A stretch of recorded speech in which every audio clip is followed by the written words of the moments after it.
चाह कर भी गलत नहीं है। उसके बाद मैं आपको दिखाने वाला हूँ कि यदि आपने कनेक्शन किए हैं और इलेक्ट्रॉनिक वोटिंग मशीन काम नहीं कर रही है तो आप आपके लेवल पर क्या क्या कमियां देखकर उन्हें पूरा कर सकते हैं।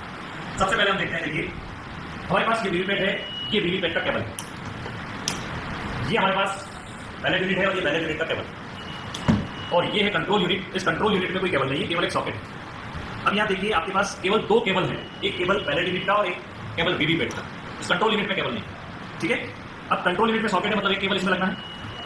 एक सॉकेट आपका है इस वीवीपैट में, यहाँ पर, यहाँ आपको लगाना है।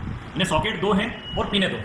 अब प्रश्न ये आया कि कौन सा पिन किस सॉकेट में जाएगा। आपको कुछ भी नहीं सोचना है। देखिए ये केबल वीवीपैट में से निकल रहा है, यानी ये पिन वीवीपैट के सॉकेट में तो नहीं लगेगा, इतना तो तय हो गया। जब ये तय है कि ये केबल इस सॉकेट में नहीं जाएगा तो इस केबल को कहाँ जाना है, बिल्कुल तय हो गया कि ये केबल आपकी किसमें कनेक्ट हो जाएगी, इस कंट्रोल यूनिट में। सबसे पहले हम इसको कंट्रोल यूनिट में कनेक्ट कर दें। देखिए कनेक्ट करने का बिल्कुल सिंपल सा तरीका, जैसा मैंने अभी आपको बताया था, रेड को रेड से मिलाइए और ब्लैक को ब्लैक से मिलाकर ऊपर से हल्का सा प्रेस कर दीजिए। ये देखिए प्रेस किया, आवाज आई, ये केबल आपकी कनेक्ट। ये आपका कनेक्शन हो गया इस कंट्रोल यूनिट का वीवीपैट के साथ। दूसरा केबल हमारे पास बचा है बैलेट यूनिट का। इस बैलेट यूनिट को लगाने के लिए सॉकेट हमारे पास एक ही बचता है और वो है आपका वीवीपैट में। तो देखिए हम वीवीपैट में इसको कनेक्ट कर देंगे इस तरह से, रेड पोर्शन रेड की तरफ, ब्लैक ब्लैक की तरफ, और इसको प्रेस कर देंगे। ये आपका कनेक्शन प्रॉपर हो गया। अब ये किसी भी तरह से कनेक्शन में कोई मिस्टेक नहीं, तो यहाँ मेंशन हो जाएगी कि आपसे इलेक्ट्रॉनिक वोटिंग मशीन के कनेक्शन उल्टे हुए। अब बात आती है कि इलेक्ट्रॉनिक वोटिंग मशीन के कनेक्शन कर दिए, अब भी ये नहीं चल रही है, क्या कारण से? केवल उसके तीन कारण। सबसे पहला रीजन तो ये है कि जब आपने यहाँ पर इस वीवीपैट की केबल को लगाया तो आप यहाँ इंश्योर कर लें कि इस पिन के ऊपर एक स्लाइडिंग स्विच है।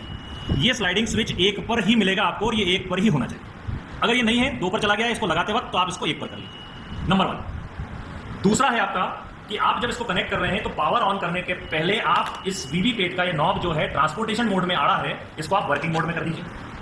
अगर ये ट्रांसपोर्टेशन मोड में होगा तो भी नहीं चलेगा। और तीसरी चीज हमारे पास आती है कि इस बैलेट यूनिट का ये जो स्विच है, यहाँ पर जो ड्रम बिल है, अगर आपके यहाँ एक बैलेट यूनिट काम में आ रही है तो यहाँ पर 0 बन होना चाहिए।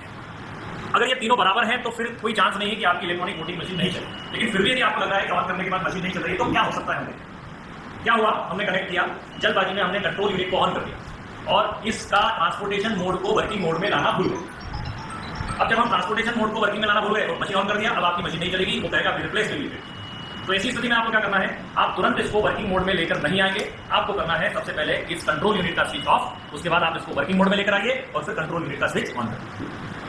अगर इसको ऑफ करने के पहले ऑन पोजीशन में आपने इसको लिया तो ये वर्क नहीं होगा। दूसरी चीज, अगर आपको बाद में याद आता है कि स्लाइडिंग स्विच 2 पर है तो आप इस मशीन को चालू कंडीशन में भी इसको 2 से 1 पर मत लाइए। आप पहले कंट्रोल यूनिट को बंद करिए, कंट्रोल यूनिट को बंद करके स्लाइडिंग स्विच को 2 से 1 पर ले आइए, आपकी मशीन ऑन होगी। इसके अलावा और कोई कारण नहीं है कि आपकी ईवीएम वहां पर चालू नहीं।